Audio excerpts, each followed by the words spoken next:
जय हिंद दोस्तों, स्वागत है आप सभी का अपने YouTube चैनल पर। बीपीएससी टीआरई 3 का अगर आप रिजल्ट का इंतज़ार कर रहे हैं तो सबसे ज़्यादा जो सबसे इम्पोर्टेंट है, चाहे आप 1 to 5, 6 to 8, 9, 10 या 11, 12 किसी भी पेपर में आप बैठे थे तो आपके लिए सबसे इम्पोर्टेंट जो मुद्दा है वो है 1 सीट 1 रिजल्ट। कैसे इस वीडियो में बताएंगे और कैसे पिछली बार टीआरई 1 और टीआरई 2 में इसी की वजह से बहुत सारे पद खाली रह गया था और कैसे इस मुद्दे को उठाया जा सकता है, इसके लिए आपने क्या करना है, सभी विषयों पर बात करेंगे। बहुत सी सीट जो पिछली बार खाली रह गई थी और कट ऑफ जो है बहुत ज़्यादा हाई गया था, उसका बहुत बड़ा रीज़न जो है वो 1 सीट 1 रिजल्ट ही है। इस विषय पर बात करेंगे और इस चीज़ को पूरा हम समझेंगे क्यों ज़रूरी है, वाई 1 सीट 1 रिजल्ट, इस वीडियो में हम आपको बताएंगे। ज़्यादा से ज़्यादा इस वीडियो को शेयर कीजिएगा और ज़्यादा से ज़्यादा लाइक कीजिए और इस चैनल को सब्सक्राइब कीजिए। तो चलिए वीडियो को शुरू करते हैं। सबसे पहले मैंने यह जो प्रश्न अपने चैनल पर पूछा था कि क्या बीपीएससी टीआरई 3 में 1 सीट 1 रिजल्ट लागू करना चाहिए, तो यस ये 96% लोगों ने कहा, नो कहा सिर्फ 4% लोगों ने। यानी कि इसी चीज़ को देखने के बाद मैंने यह वीडियो बनाया है। अब बात करते हैं why 1 seat 1 result, 1 seat 1 result क्यों ज़रूरी है। इसको समझने के लिए सबसे पहले आप देखिए प्राइमरी में कितना वैकेंसी था, 28,026।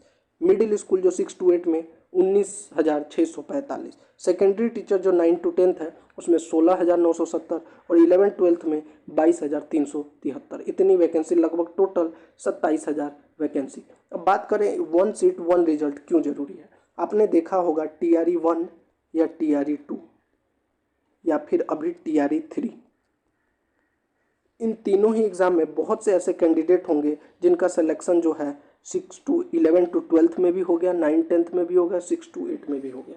तो अगर मान लीजिए किसी का सिलेक्शन 3-3 विषयों में हो गया, 3-3 क्लास के लिए हो गया, तो मिडिल स्कूल में भी हो गया, सेकेंडरी टीचर भी हो गया, हायर सेकेंडरी, लेकिन वो ज्वाइन तो एक ही पद पर करेगा।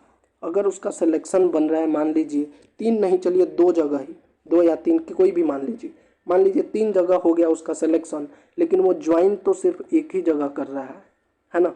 2 जगह भी हो गया अगर उसका सिलेक्शन, तो ज्वाइन तो एक ही जगह करेगा। इस अगर 3 में से एक जगह ज्वाइन कर रहा है तो 2 सीट खाली रहेगी, अगर 2 में से एक जगह कर रहा है तो 1 सीट खाली रहेगी। तो ऐसे में क्या हो जाता है, ये 3 सीट जो है ये तो बर्बाद हो जाएगा, कोई और कैंडिडेट को मिलना चाहिए वह तो नहीं मिल पाएगा। तो अब यहाँ पे सवाल उठता है, क्यों ना एक कैंडिडेट को एक ही रिजल्ट 1 सीट 1 रिजल्ट दिया जाए। आपने देखा होगा इसी की वजह से जो है कट ऑफ भी हाई चला जाता है। आपने पहले भी देखा होगा इसी की वजह से जो है कट ऑफ जो है वो हाई भी चला जाता है।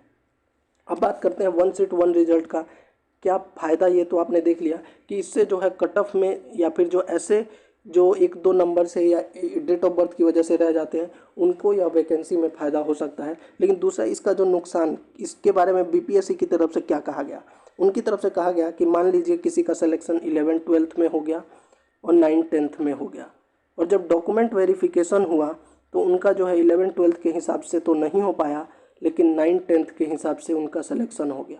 अगर 1 सीट 1 रिजल्ट किया जाए और सिर्फ उसका 11-12 में दिया जाए रिजल्ट, तो उसका तो यहाँ पे सिलेक्शन नहीं हो पाएगा क्योंकि डॉक्यूमेंट वेरिफिकेशन में वो रह गया, लेकिन वो क्वालिफाई 9-10 में किया था लेकिन रिजल्ट नहीं दी, तो ऐसे समय पे तो उसका नुकसान हो जाएगा। इसीलिए 1 सीट 1 रिजल्ट नहीं देके सभी रिजल्ट को दिया जा रहा है, यह कहा गया बीपीएससी की तरफ से। तो देखिए इनका कहना सही है, लेकिन इसमें भी एक चीज़ और किया जा सकता है। अगर आप रिजल्ट 2 जगह या 3 जगह दे रहे हैं तो बाकी जो 2 जगह या 1 जगह खाली रह जा रहा है ज्वाइनिंग के बाद, अगर 3 में से 1 जगह ज्वाइन किया तो 2 खाली, 2 में से 1 जगह ज्वाइन किया तो 1 खाली, ये 3 सीटों को भी भरा जाए, चाहे वो डॉक्यूमेंट वेरिफिकेशन के बाद ही क्यों ना भरना पड़े, ताकि जो स्टूडेंट वेटिंग में रह जा रहे हैं, वेटिंग में रखा जाए, जो 1-2 नंबर से रह जा रहे हैं कट ऑफ में या फिर जो एज की वजह से रह जा रहे हैं, ताकि सीट जो है वो पूरी भर जाए और जितने भी स्टूडेंट जो हैं, अभ्यर्थी जो है एग्ज़ाम दिए हैं,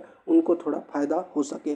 जिन्होंने मेहनत किया है, थोड़ा बहुत लक की वजह से रह गए हैं, तो इसीलिए जो है 1 सीट 1 रिजल्ट बेहद ज़रूरी है। यह आपको समझना होगा। देखिए आपने जो एग्ज़ाम दिया वो तो आपने दे लिया, जो कट ऑफ जाना है वो जाएगा। एग्ज़ाम अच्छा हुआ बुरा हुआ वो तो आपको पता होगा। एग्ज़ाम अच्छा हुआ होगा तो आपका सिलेक्शन होगा, थोड़ा ऊपर नीचे हो भी गया तब भी आपके लिए यह बेहद ज़रूरी है, क्योंकि इसी की वजह से जो है वो कट ऑफ भी हाई चला जाता है। तो इसके लिए आपको अभी से बीपीएससी आयोग जो है इनसे इस पर बात करना पड़ेगा। इसके लिए देखिए, जितने भी बड़े शिक्षक हैं, बड़े यूट्यूबर, जो बड़े बड़े टीचर हैं, वो पढ़ाते हैं जिन यूट्यूबर, उनको भी इस वीडियो पर, मतलब कि इस टॉपिक पर वीडियो ज़रूर बनाना चाहिए, ताकि सरकार पर और आयोग पर यह दबाव बने कि 1 सीट 1 रिजल्ट पर भी ध्यान दिया जाए। इससे जो है अभ्यर्थियों को फायदा ही होगा, किसी का भी नुकसान नहीं है। देखिए, जो 3-4 जगह सिलेक्शन ले रहे हैं उनका भी इसमें नुकसान नहीं। हम ये नहीं करेंगे उनका रिजल्ट एक ही जगह देके उनको बाहर कर दीजिए, नहीं। उनका जब ज्वाइनिंग हो जा रहा है तो 1 या 2 जो भी पोस्ट खाली रह जा रहा है वो उनको दिया जाए जो 1 या 2 नंबर से रह जा रहे हैं।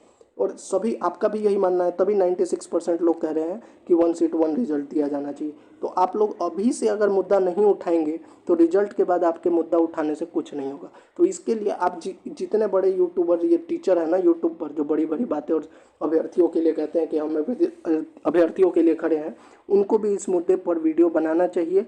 आयोग से इस पर सवाल करना चाहिए कि क्यों नहीं 1 सीट 1 रिजल्ट की बात की जा रही है। क्योंकि TRE 2 में कहा गया सप्लीमेंट्री रिजल्ट दिया जाएगा, लेकिन बाद में नहीं दिया गया। TRE 1 में जो सप्लीमेंट्री रिजल्ट दिया गया उस पर भी सवाल खड़ा हुआ, सभी खाली सीटों पर नहीं दिया गया, जिसकी वजह से कोर्ट केस चला और अब कोर्ट ने कहा है कि इस पर सप्लीमेंट्री रिजल्ट दिया जाए। तो यही मेरा कहना है, इस वीडियो को ज़्यादा से ज़्यादा शेयर कीजिए, सभी अभ्यर्थियों तक पहुंचाइए, क्योंकि इससे आपका सिर्फ फ़ायदा होने वाला है, नुकसान कुछ नहीं है। इससे उन सभी अभ्यर्थियों का फ़ायदा हो जाएगा जो 1 या 2 नंबर से रह जाते हैं। और ज़्यादा से ज़्यादा वीडियो को शेयर कीजिए, वीडियो को लाइक कीजिए। आपका इस बारे में क्या विचार है, कमेंट बॉक्स में ज़रूर लिखिएगा। जय हिंद।